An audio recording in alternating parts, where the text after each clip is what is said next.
Bonsoir à toutes et tous, c'est les actions furieuses de ce jeudi. Comme d'habitude, avertissement, cette vidéo est uniquement à but pédagogique, je partage simplement mes propres avis et réflexions. Les actions présentées ne sont en aucun cas des conseils d'achat ou de vente, et vous êtes seul responsable de vos investissements. Pour me suivre, c'est sur Twitter, @trendfrance.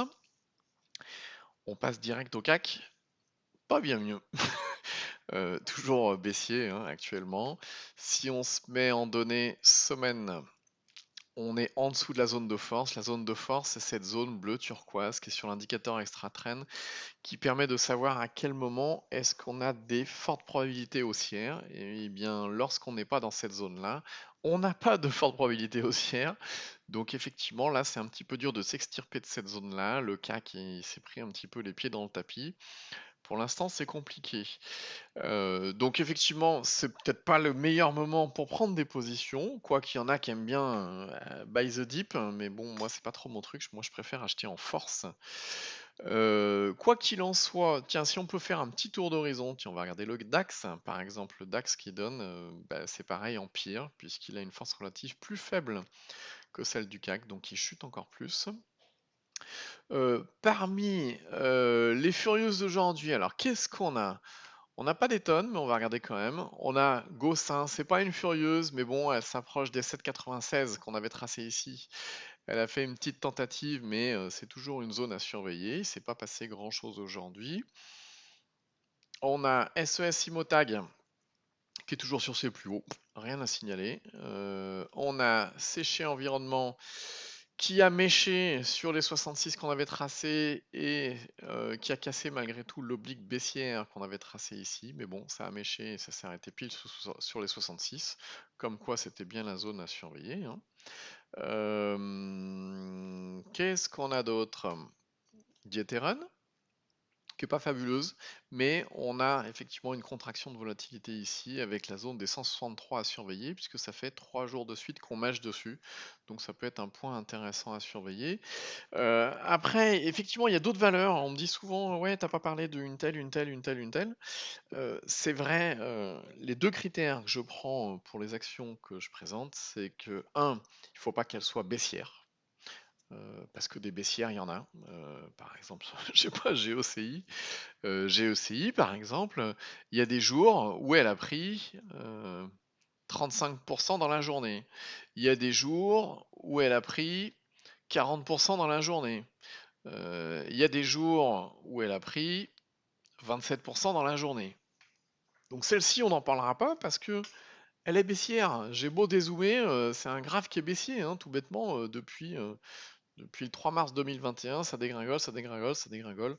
Donc celle-ci, on va pas en parler, on la verra pas dans les actions furieuses, à part si demain elle devient haussière, mais bon, il y a peu de chance. Hein. On est à 0,0068. Donc effectivement, pareil, celle qui cote très très bas, proche des centimes, etc., on va pas en parler.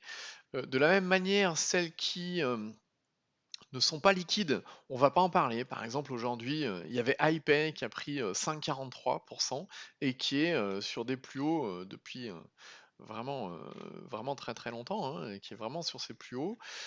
Pourquoi on va pas en parler? Parce que, alors aujourd'hui, le volume, c'est 379 000 euros échangés, c'est le capital échangé. Hein.